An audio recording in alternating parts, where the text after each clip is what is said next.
All right, welcome everyone. This is MoXom. Today I have a special unboxing because I picked up some 4MS brand DIY multis. And if you don't know what a multi is kind of like a splitter, either for audio or triggers or some sort of voltage for your modular rig. Now these are unbuffered, which means you'd probably only want to use it for some audio, and for triggers you probably won't want to use it for like a 1 volt per octave kind of thing, because you'll probably experience voltage drop unless you use uh, a buffered multi. So these aren't, and I know that, and they're little kits that you solder yourself. So this will be a special unboxing because I will probably go ahead and show everybody soldering these. I wouldn't normally, with the rig I decided to build, I didn't want to start getting mods that I made myself. These are kind of an exception because you can't really mess these up. There's no I/O chips or delicate sensitive electronics that can be really over temperatured with a soldering iron. There's going to be some pretty cut and dry soldering because it's an unbuffered multi. It's just pretty much connections, almost like a Y splitter wire, only in like a modular plug format. So bear with me a sec here. It might be loud.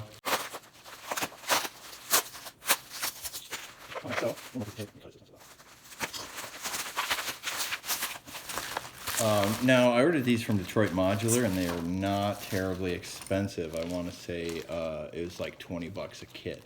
So this is the kit here, and it looks like basically all you get in the kit, you get like a little instruction guide as if it were a Lego pack. And you can see here you have like a circuit board, and then there's also, I don't know if you can see it, but right here is your aluminum cover, and that's probably flipped backwards right now, so I think it's, look, yeah, there you go, so it looks a little different there. And then you have a lot of these 3.5 millimeter jacks, so and some screws, and then some threaded nuts. So that's basically all you're going to get in the kit. Again, these aren't expensive. I want to say they're like 20 bucks, something like that. And yeah, so I'm going to go ahead and stop the video now, and I'm going to get my little soldering set up here from out of my closet, and then yeah, we'll solder up some connections. We'll see you there. Okay, so I got everything set up now, and I just want to show you how simple this is. Here's the things you're going to need. Here's a soldering iron and some solder. You can see here my soldering iron is awful. It's no problem at all.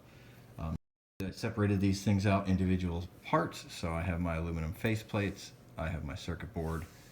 I broke it out into the 8 individual plugs times 3 units. I've got 2 screws for each unit to mount my face plate into the rig, and then I have 8 of these little nuts, 3 for each unit, and that's it. That's really it. So the way I like to do things, if I have a circuit board that's got a lot of components on it that are similar, what I want to do is I want to put these all face down, and I want to have these little leads sticking out of the circuit board, and then I can solder them all up at one time, and the circuit board's own weight will kind of keep it down where I want it on these. So let me get one of those set up, if not all 3, and then we'll solder them up. I thought I'd throw this in here real quick too. I just want to show you what the circuit board looks like. So there's a little outline of the box, and you can see you have a leg. See how you have a 3rd point right in there? So you'll have 2 points within the box and 1 sticking out. And you'll notice this is at this one here, and between these 2 boxes is at the bottom of the first one. And so logically, you should have one at the bottom of the other one, or the top. It really doesn't matter at this point. I don't know which is which, but we'll orient it this way. And then if we take a look at this, there's pretty much no way you can do this wrong. You'll notice that if I tap it here, this lead's a little bit longer, this one that sticks out. So what I'll do is I want to feed that one in there first. And this is almost impossible to do looking through the camera. But I'm going to kind of stick that one in there, and I'm going to bend it. See how I can bend this now? And I'll just bend to put it in the position where the other 2 will fit through. Okay, and hopefully that should just fit. That actually fits nice onto the board, just like that. Okay, and again, I'm going to put all these on here, and then I'm just going to lay it like this. And then I can just go by and I can be like solder, solder, solder, solder, and just write down the whole thing. Yep.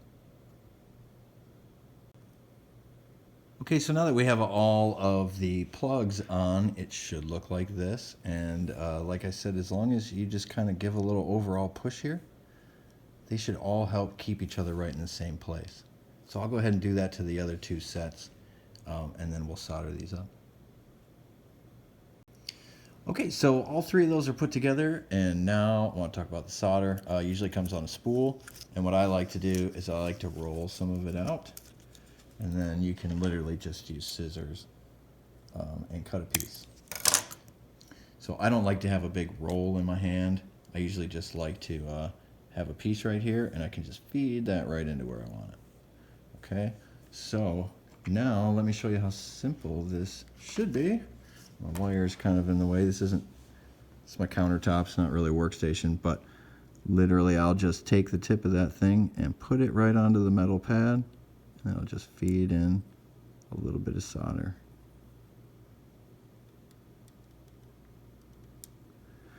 Yep, and that's good. You should just have a little drip form.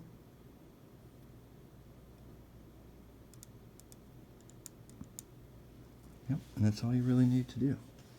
So let me stop for now and pick this up and show you. Let's see how close we can get to that. There you go. It just kind of makes a little drip. And the key is to take your soldering iron tip. Let me use the solder. So imagine this is the tip of your soldering iron. What I was saying is you just take that, my perspective's off from looking, you just take it and you set the soldering iron right onto this ring. Okay, and in doing so, it's probably going to touch the lead, which is going to heat them up a little bit. Then from the other side, I just want to come in with my solder, and I'll just touch it to this, and and you can push it, and it just pushes it, and it just disappears right into it.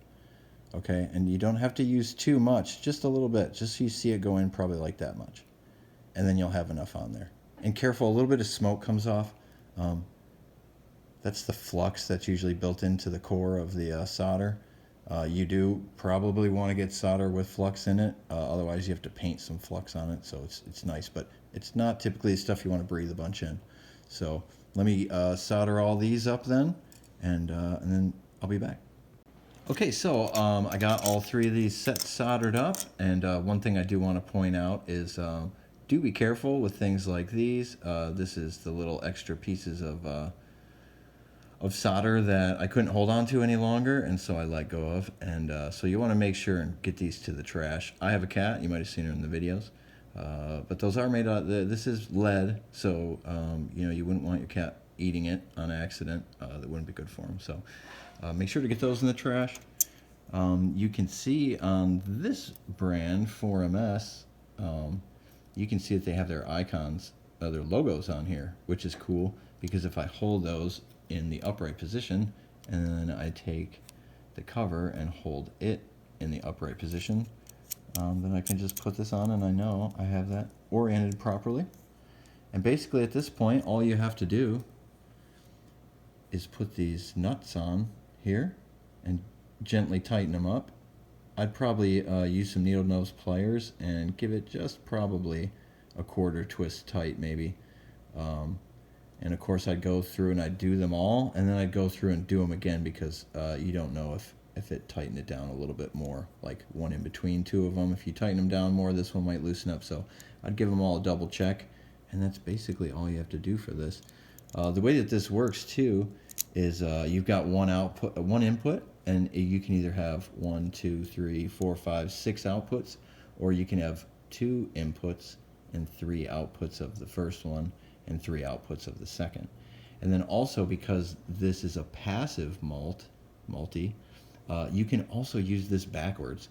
So not only to use this as a 1 to 3 or 1 to 6 splitter, I'm sorry, it would be 2 1-3s or 1-6, but you can also use them as a combiner. So you can have 3 inputs to 1 output. It does work that way because it is passive. So yeah, I'm going to put these on. And pretty much end the video for now because technically speaking, these are done. That's all you have to do. Again, this is an entry-level soldering project. My solder is not beautiful, and I did it with a horrible soldering iron. So basically, I mean, if you've ever heard the word soldering iron or somebody in your household just happens to have one, that pretty much qualifies you to do this project. Again, I usually leave the soldering iron on for about a count of 2 seconds. So 1/1000, 2/1000, hit it, and I want to be out of there. That becomes obviously more important as you're dealing with more temperature sensitive components, which these aren't going to be terribly temperature sensitive. Obviously you don't want to cook it all day long, but this is not the type of thing you're going to need to use a heat sink clamp, which kind of looks like this. So if we had some delicate stuff, I'd want to leave some space maybe in the circuit board where I can clip on there, and I can divert some of that heat away from my sensitive component and still get the soldering on. So, but that is not necessary at all. So anyways, yeah, I'll get those on, and we'll have a whole bunch of combiners and splitters, which I'm desperately needing in the rig. I chose the 4MS because of the price, availability, and size. So yeah, all right everyone, thank you, and have a good day.